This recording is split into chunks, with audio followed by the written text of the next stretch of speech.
जय राधा माधव कुंज बिहारी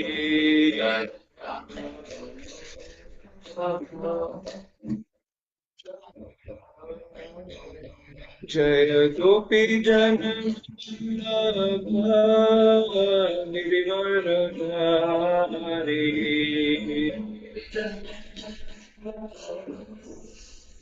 गिरिवरधारी यशोदनन्दन व्रज जन रंजन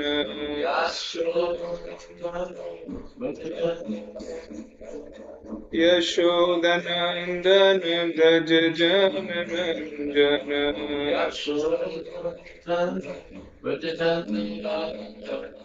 यशोदनन्दन व्रज जन रंजन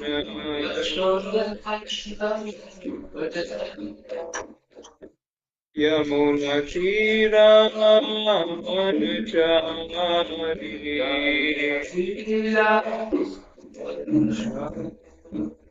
जय Radha Madhav Kunj Bihari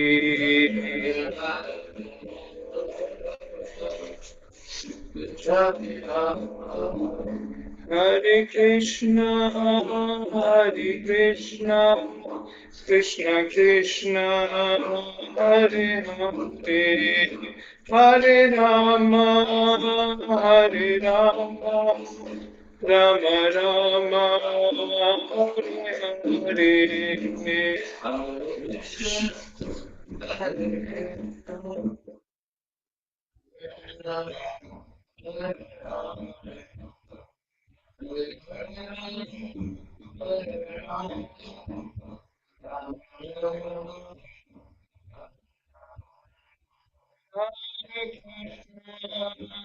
Hare Krishna, Krishna Krishna, Hare Hare, Hare Rama, Hare Rama, Rama Rama, Hare Hare.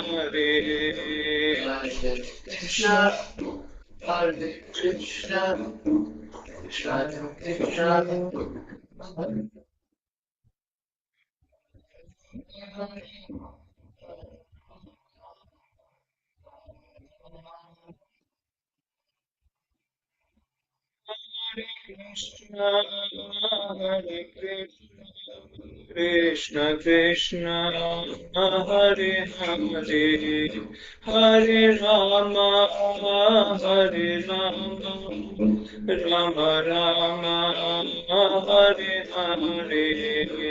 Hare Krishna, Hare Krishna, Krishna.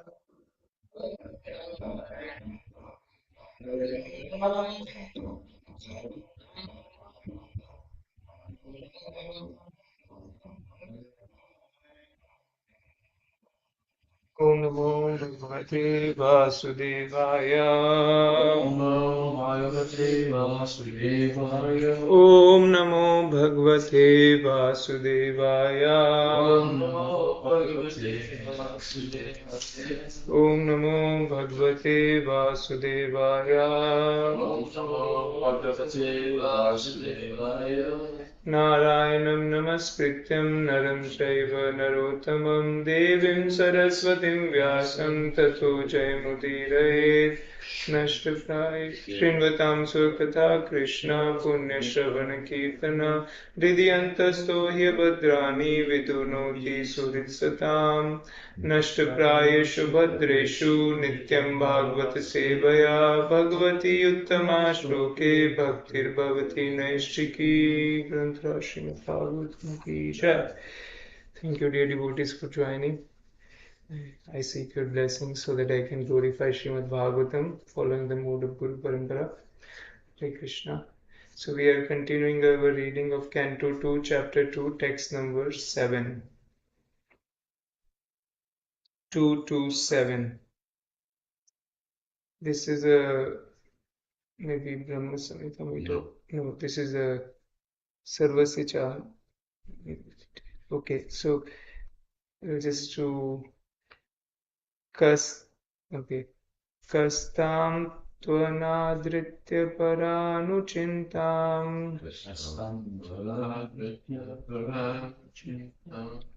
Kastam tvanadritya paranuchintam Rite pashunastim nama kuryat Rite pashunastim nama kuryat Pashyanjanam patitam vaitaranyam Pashyanjanam patitam vaitaranyam Swakarmajan paritapanjushanam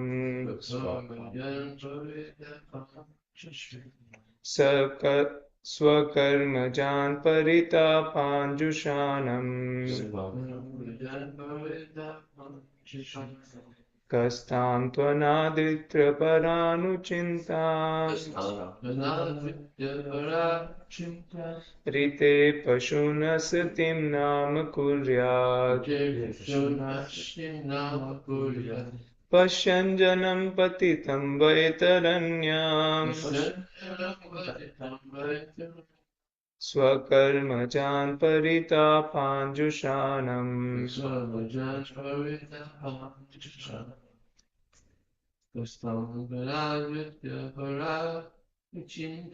Kastam tvanaditya paranuchintam Rite pashunasatim nama kuryat Pashyanjanam patitam vaitaranyam Swakarmajan paritapanjushanam Kastam tvanadritya paranuchintam Rite pashunashtim namakuya Rite pashunasatim nama kuryat Pashyanjanam patikam vaitranyam Pashyanjanam patitam vaitaranyam Swakarmajam patikam Swakarmajan paritapanjushanam Word for word translation and purport by His Divine Grace A.C. Bhaktivedanta Swami Srila Prabhupada ki jai. Kah, who else? Tam, that. Tu, but. Anadritya, by neglecting. Para anuchintam, transcendental thoughts. Rite, without. Pashun, the materialists. Asatim, in the non-permanent. Nama, name. Kuryat, will adopt. Pashyan, seeing definitely. Janam, the general mass of people. Patitam, fallen. Vaitaranyam, in Vaitarni, the river of suffering. Swakarmajan, produced from one's own work. Paritapan, suffering. Jushanam, being overtaken by. Translation: who else but the gross materialists will neglect such transcendental thought and take to the non-permanent names only, seeing the mass of people fallen in the river of suffering as the consequence of accruing the result of their own work. Purport: in the Vedas, it is said that persons who are attached to the demigods to the exclusion of the Supreme Personality of Godhead are like the animals who follow the herdsmen even though they are taken to the slaughterhouse. The materialists, like animals, also do not know how they are being misdirected by neglecting the transcendental thought of the Supreme Person. No one can remain vacant of thought. It is said that an ideal It is said that an idle brain is a devil's workshop because a person who cannot think in the right way must think of something which may bring about disaster. The materialists are always worshipping some minor demigods, although this is condemned in the Bhagavad Gita 7:20. As long as a person is illusioned by material gains, he petitions the respective demigods to draw some particular benefit, which is, after all, illusory and non-permanent. Anybody remember 7:20? Kamaistaistaritgyana prapadyante anya devata tam tam niyamamastaya prakritya niyata swaya. Krishna says, those whose intelligence has been stolen by material desires surrender unto demigods and follow the particular rules and regulations of worship according to their own natures. Rityajnana, persons of less intelligence. As long as a person is illusioned by material gains, he petitions the respective demigods to draw some particular benefit, which is, after all, illusory and non-permanent. The enlightened transcendentalist is not captivated by such illusory things. Therefore, he is always absorbed in the transcendental thought of the Supreme in different stages of realization, namely Brahman, Paramatma, and Bhagwan. In the previous verse, it is suggested that one should think of the Super Soul, which is one step higher than the impersonal thought of Brahman, as it was suggested in the case of contemplating the Virat Rupa of the personality of Godhead. Intelligent persons who can see properly may look into the general conditions of the living entities who are wandering in the cycle of 8,400,000 species of life, as well as in different classes of human beings. It is said that there is an everlasting belt of water called the river Vaitarni at the entrance of the plutonic planet of Yamraj, who punishes sinners in different manners. After being subjected to such sufferings, a sinner is awarded a particular species of life according to his deeds in the past. Such living entities as are punished by Yamraj are seen in different varieties of conditioned life. Some of them are in heaven and some of them are in hell. Some of them are brahmanas and some of them are misers. But no one is happy in this material world, and all of them are either class A, B, or C prisoners suffering because of their own deeds. The Lord is impartial to all circumstances of the sufferings of the living entities, but to one who takes shelter at his lotus feet, the Lord gives proper protection, and he takes such a living entity back home, back to himself. Om Jnanatimirandasya Jnananjanashalakaya Chakshurunmilitam Yena Tasmai Shri Gurave Namaha. Namo Om Vishnupadaya Krishna Preshtaya Bhutale Srimate Bhaktivedanta Swami Niti Namine Namaste Saraswate Deve Gauravani Pracharine Nirvishesha Shunyavadi Pashatya Deshtarine Jai Shri Krishna Chaitanya Prabhu Nityananda Shri Advaita Gadadhar Shri Vasadi Gaur Bhakta Vrinda Hare Krishna Krishna Krishna Hare Hare Hare Rama Rama Rama Hare Hare. So we are continuing our reading.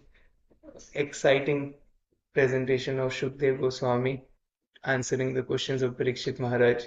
So I was referring to Bhagavatam Subodhani written by Gaurang Darshan Prabhu. He gives a context of the chapter. So he mentions that in second canto chapter 1 we heard about meditation on Virat Rupa, how to meditate and how to get benefit. So Virat Rupa is the universal form of the Lord, which we can visualize even in the material world, seeing Krishna in the water, seeing Krishna in the sun, in the moon, in the mountains, in the hills, in the trees, in the rivers. We can see how God is present and how He's fulfilling all our desires. So how we can meditate on the universal form. different planetary systems are different parts of his body. So Shukdev Goswami mentions how an attached yogi can meditate on Virat Rupa. And then there is description of how a detached yogi should meditate, who is not attached to the matter. How should he meditate? And that is explained in the second chapter. So in the second chapter, um, it's titled The Lord in the Heart. So here, Shukdev Goswami is going to explain how to meditate on Paramatma, the super soul. Before he enters into that, that is from the next verse onwards, he is explaining why one should not go for karma kanda, although it is there in the Vedas, the process of worshipping demigods for elevating oneself to the heavenly planets, but he rejects that path for a person who is a transcendentalist, who is looking for ultimate goal of life. As it is mentioned in the Bhagavatam Sudodhini, some of the sages who are sitting in the assembly, they might recommend, or they might think that karma is the way to success for Parikshit Maharaj, because Parikshit Maharaj asked this question for the sages, please tell me how I can perfect my life in the last 7 days. So some of the sages might say karma, if you do good karma, if you satisfy the demigods, you can go to the heavenly planets, Swarga. That is ultimate success. So in order to reject that, Karma Kanda is not the ultimate goal. So he's quoting these shlokas, beginning with, in the text one he of this chapter he mentioned that in the text one actually he mentions an example who got perfection by meditating on Virat Rupa, that was Brahmaji. He was able to create the universe, he could do his service by meditation on Virat Rupa, which was explained in chapter 1. And in second verse he starts mentioning why heavenly planets is not a good way, good destination. So he says the way of presentation of the Vedic sounds is so bewildering that it directs the intelligence of the people to meaningless things like the heavenly kingdoms. The conditioned souls hover in dreams of such heavenly illusory pleasures, but actually they do not relish any tangible happiness in such places. So, and in the next three verses, he talks about how a transcendentalist should be satisfied with minimal things and should look for ultimate liberation from the material world. And now he's in the seventh verse, he's saying, what is the, well, who would do this? You know, this heavenly planet is illusory, this is non-permanent. Only people who are gross materialists. And the word used in the verse is pashun. In India, the word pashu is used for animals.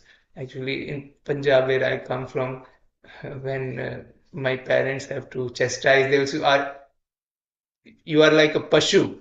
They say they are no different than a pashu.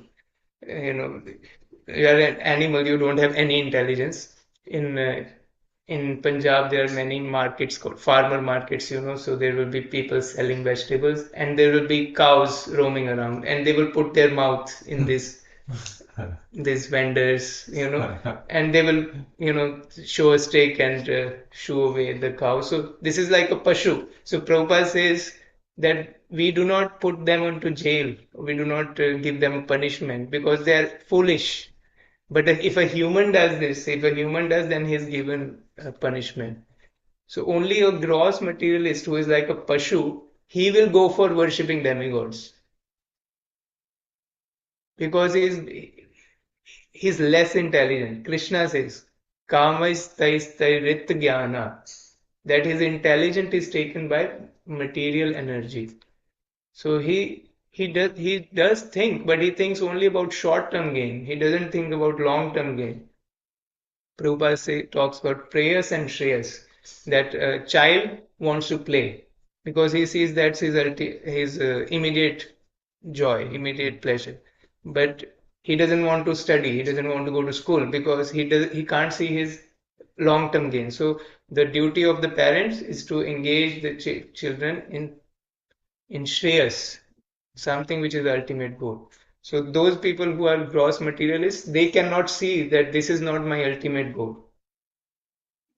And Prabhupada gives a strong argument here. It's like animals being guided to a slaughterhouse.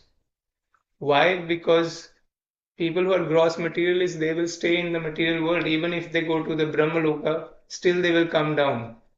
Abrahma bhuvana loka punaravartino Arjuna. Krishna says in chapter 8, text 16, from Brahmaloka to the down, all the 14 planets are places of misery where repeated birth and death take place.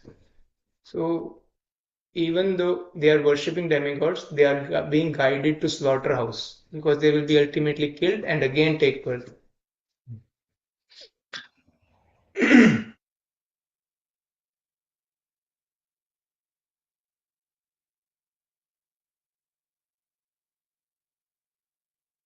Prahlad Maharaj says this also. Is that verse? नते विदु स्वार्थ गतिम हि विष्णु दुराश्रयाये बहिरर्थमानिना अंधा यथांधैर उपनीयमानस तेपिश तंत्र्या मुरुधाम निबद्धा. That those people who are guided by blind leaders, they are guided into a blind ditch. They all will fall into a ditch. So the example of that is Daksha in third or fourth canto of Srimad Bhagavatam. Daksha is the Prajapati. He's son of Lord Brahma, and he is begetting progeny for populating the universe. He's performing elaborate fire sacrifices, Vedic sacrifices, for elevationism, so that he could be elevated to heavenly planets and enjoy there. And he's so expert. Daksha means expert. He starts the next fire sacrifice before the first ends. He's so good at doing the fire sacrifices, but he doesn't see the ultimate goal is to go back home, back to Godhead. That's why he actually developed envy towards Lord Shiva, who was respected so much by other demigods. And he was thinking, actually, Lord Shiva, he doesn't even have good clothes. He's wearing ashes on his body. How could they worship this person more than me? How could they respect him? So he developed this attitude of envy towards Lord Shiva. He committed an offense and then his head was chopped. So we can see actually it's mentioned in the Vedas. Prabhupada says that those people who are karmis, they are being guided to a slaughterhouse. In slaughterhouse, their heads are chopped. So here we can see Daksha's head was chopped ultimately because he was engaged so much in Vedic sacrifices for the sake of heavenly planets. On the other side, we see the example of Prithu Maharaj in fourth canto. He is the emperor of the entire world. He is also performing fire sacrifices because it is a duty of the king to satisfy the demigods. Krishna says that in the beginning of creation, the creator or Lord Brahma has sent living entities and demigods and the process of yajna so that they can satisfy each other. The living entities will offer prasadam. Vishnu. Every yajna, the goal is to worship Vishnu, but the prasadam is given to all the demigods. So that way, all the demigods are satisfied. And once the demigods are satisfied, they will provide you enough light, enough water, enough electricity, everything will be provided. So the process is there. The demigods have to be satisfied, but by satisfying Krishna. So Prithu Maharaj was also doing these fire sacrifices with the right understanding that the goal of these yajnas is to satisfy Lord Vishnu. Yagnartham karmano netra lokoyam karma bandhana. Tadartham karma kontaya mukta sangha samachara. So the goal of yajna is to satisfy Vishnu. And we see that how Indra was trying to steal the horse from Prithu Maharaj. There was a horse to be sacrificed, Ashwamedh Yajna. Of course, at that time there were priests who could give next life, new life to the horse or even human life.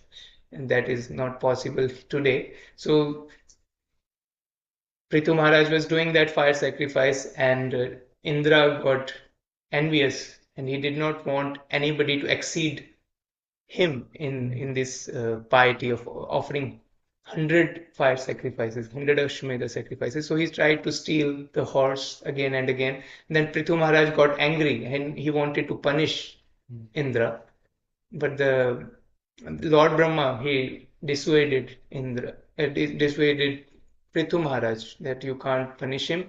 You should not try to do, if the providence is not willing, then don't go against the providence. Just be satisfied with 99 Ashwamedh yajnas. So Prithu Maharaj was satisfied, and because of that, Lord Vishnu appeared in the arena, and he gave darshan to Prithu Maharaj. So he satisfied Lord Vishnu really. Even he did not perform 100 Ashwamedh yajnas, but he satisfied Lord Vishnu. So Lord Vishnu gave him darshan there, and he asked Vishnu. Lord Vishnu is asking Prithu Maharaj, please ask what benediction you want. What should I give you? And there's a beautiful verse. It's 4:20-31. 4:20-31.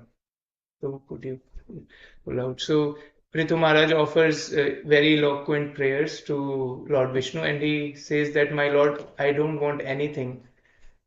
And this verse is very nice. Yeah, Prabhu, could you read the translation? My Lord, due to your illusory energy, all living beings in this material world have forgotten their real constitutional position, and out of ignorance, they are always desirous of material happiness in the form of society, friendship, and love. Therefore, please do not ask me to take some material benefits from you, but as a father, not waiting for your son's demand, does everything for the benefit of the son, please bestow upon me whatever you think best for me. Yeah, so he's in complete knowledge. He's saying that people look for fruitive results, but that they are not satisfying. But as a father knows what is right for the children, please give what you know, what is right for me. That's the right attitude. Just you know what is good for me. I don't know. I'm a child, I don't know what is good for me. So a devotee is dependent on Krishna. Of course, devotee also needs material things, but a devotee is dependent on Krishna, and Krishna knows what we need, and he will provide it at the right time. Um, there was a time when I just was, I think I just joined full time, and I had this car which I was using for 5, 6 years, and it was not working so well. And then I thought, okay, let me use it to the best capacity as much as I can. So I was going on distributing books, and once I came back from one traveling Sankirtan, and one devotee called me. His name is Nimish. He said, Prabhu, I'm moving to India and I want to gift you my car.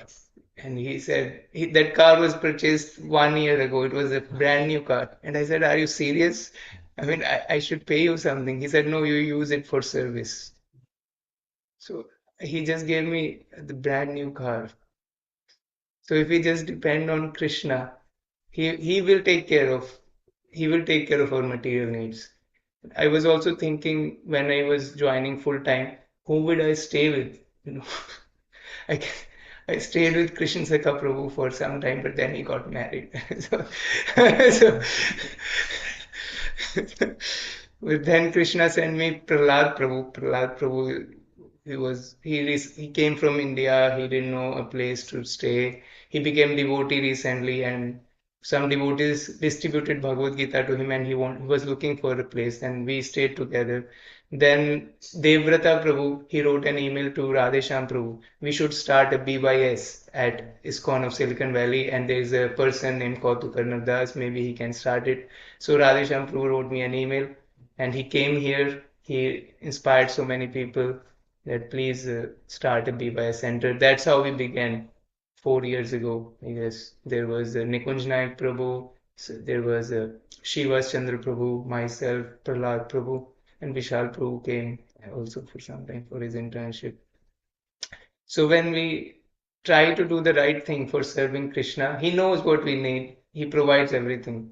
And later on, His Grace Vijay Prabhu came. So these things happen if we try to serve Krishna. I asked one question from Vaisheshika Maharaj when I was working. it was during the pandemic time, he was giving classes online, and I wanted to join full time, but I had some obligation, of course, to my family, and there was no ashram for joining full time. There was no possibility to join during the COVID pandemic. Where would you go to distribute books? So I asked Guru Maharaj, what should we do if there are no facilities? Even if you want to render service in a certain way, but there are no facilities for the same. So he said that one should ask, what is the best use of my time right now? And how can I be of service? So just see, in any situation, if you can ask this question, what is the best use of my time right now? How can I be of service? Then everything will come at at the right time when we need it. So Krishna akama sarva kamo va moksha kam udharadi tivrena bhakti yogena yajeta purusham param. So Prabhupada quotes this verse in 720 also, that a devotee depends on Krishna. So Krishna, when the right time comes, Krishna provides. And in the next part of this purport, Prabhupada mentions about that there are different levels of realization, Brahman, Paramatma, and Bhagwan, that we discussed a little bit. And he also talks about the different species of life, 8,400,000 species of life, that why these people are Pashu. They are seeing that there are so many people in different species of life, different consciousness. They are all eating, sleeping, mating, defending. How is this going on? They know that these people are suffering the consequence of their karma, but still they don't want to get out of this cycle. Of course, a person may be elevated to the heavenly planets, but there's always a chance to fall down again into sinful activities, just like we know the story of Mani, Griva, and Nalkuvera, who were the sons of Kubera. They had everything at their disposal: women, wealth, money, liquor. So they got entangled and they fell down. They became trees because of the curse of Narad Muni. Of course, it was a curse in disguise because of the association of a devotee. But there's always a chance to fall down into lower species of life. It's a very risky affair to stay here by worshipping demigods. So uh, even after seeing this, if we don't see it, that is a gross materialist. So Prabhupada says here there's a river called Vaitarani. Vaitarani river. It says that it's unlimited. There is no beginning. There is no end. And sinners enter into that river and they are punished by Yamraj, the superintendent of death. And after their punishment is over, they are given an appropriate species to continue suffering. So, so maybe they don't go through the entire cycle of 8,400,000, but according to their desire, their proclivities. For example, somebody wants to eat meat, so they are given the species of a tiger. If somebody has acted properly, maybe they have performed a lot of fire sacrifices, they will get a Brahmana birth after they are punished for their sinful reactions. So everything is taken care in by Yamraj. If you don't take shelter of Krishna, then you will suffer for the negative karma and you will get benefited for your good karma in all these different species of life. But they are all different prison cells. Somebody is getting good treatment in A cell, somebody is getting bad treatment in C cell. But everybody is suffering in the prison because you don't have freedom. We have a conditioned life. Everybody has to suffer the misery from the mind, even if you have millions of dollars. Yeah, everybody has to suffer the miseries from the climatic conditions, has to suffer from other living entities.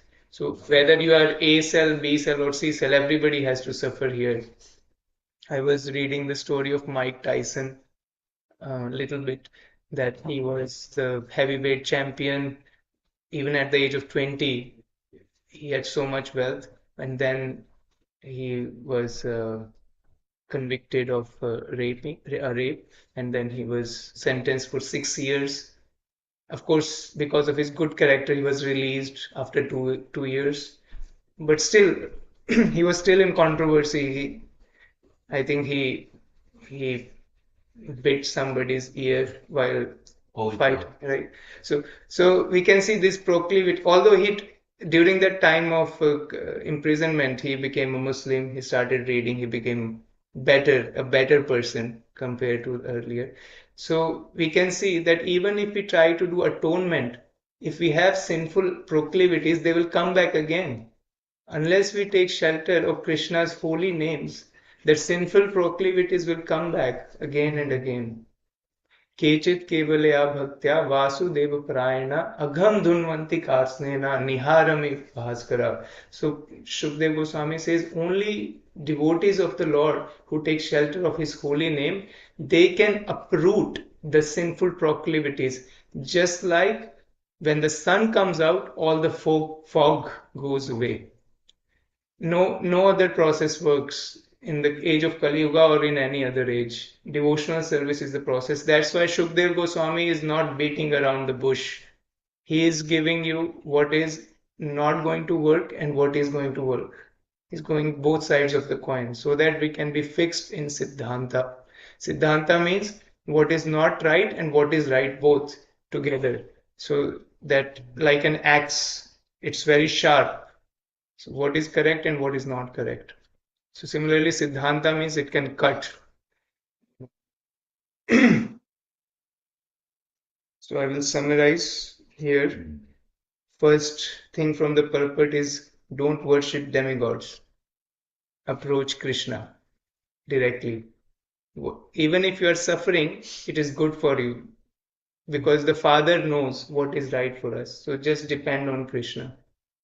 Second, don't depend on material pleasures. They are illusory or temporary. Krishna says in 5:22 Bhagavad Gita, Yehi samsparshaja bhoga dukkha yonaya evate. Whenever we try to enjoy material pleasure, first thing we suffer. Any material pursuit will suffer. And later on, we'll see that it is not going to stay. It's not permanent. It's temporary. So eat to live, don't live to eat. Of course, we need some kind of sense gratification. The body needs it. Just supply it enough so that we can be healthy for inquiring about self-realization. Third is learn by seeing others' condition. See other people, how they are suffering without devotional service. And see those people who are progressing by performing devotional service. So learn by seeing rather than experiencing. And fourth is chant Hare Krishna.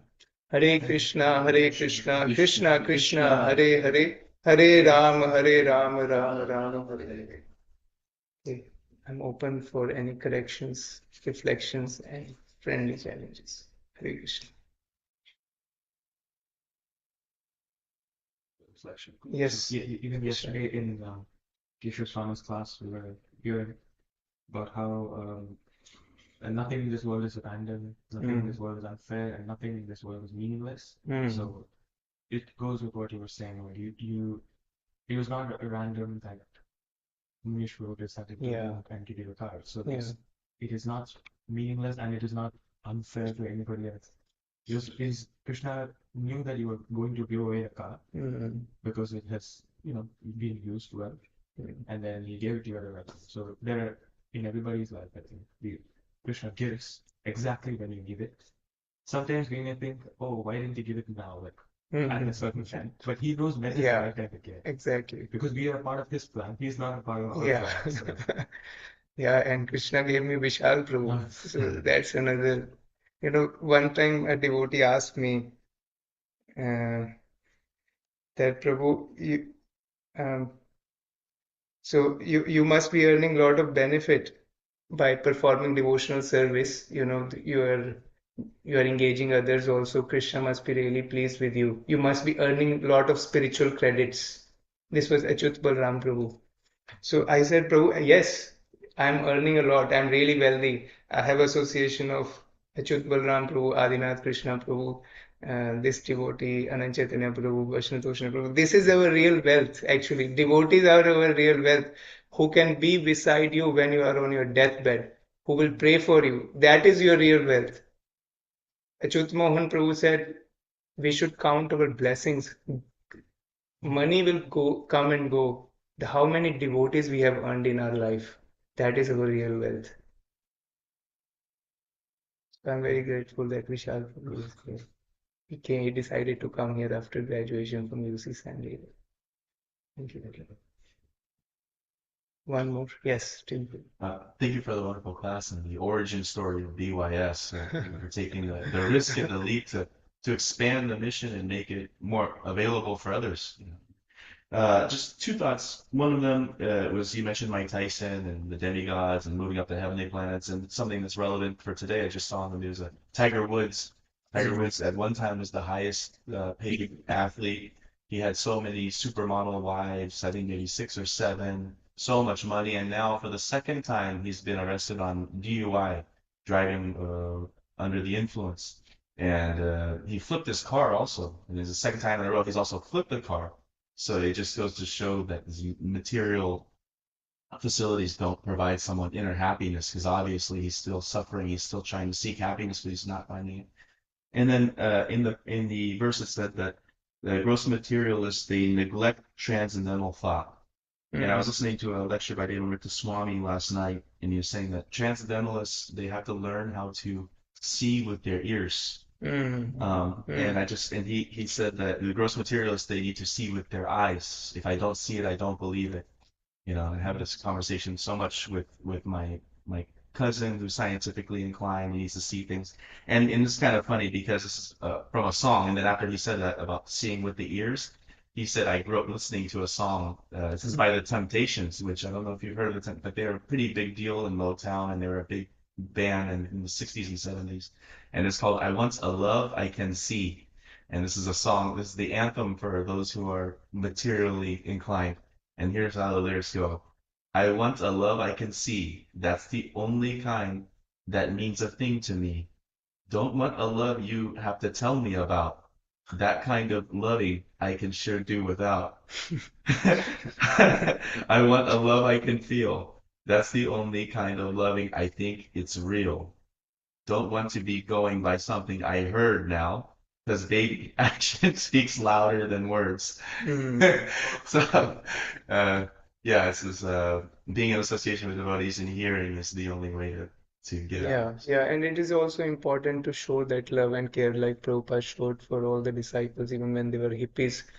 So the devotees, the hippies could feel the love of Prabhupada in that prasadam he was cooking, in the care that he had. I was reading Prabhupada Lila Amrita.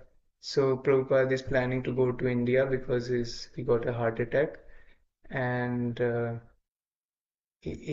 is so much love and affection. The devotees in San Francisco, they arranged a place near to the ocean so that Prabhupada could recuperate. I think it was Stinson Beach. They arranged a place. So there was so much love, and that Janaki and Mukunda, they came. Janaki was crying, so just seeing Prabhupada. Means these people have met maybe 1 year, 6 months or 1 year, but they have so much love for Prabhupada. How? Because Prabhupada showed that, reciprocated that personally. So it is important also to show this affection and care in person, as this person was asking.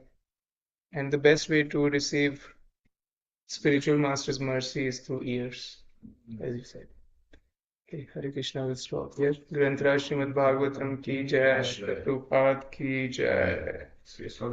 Ki jai. Hare Krishna.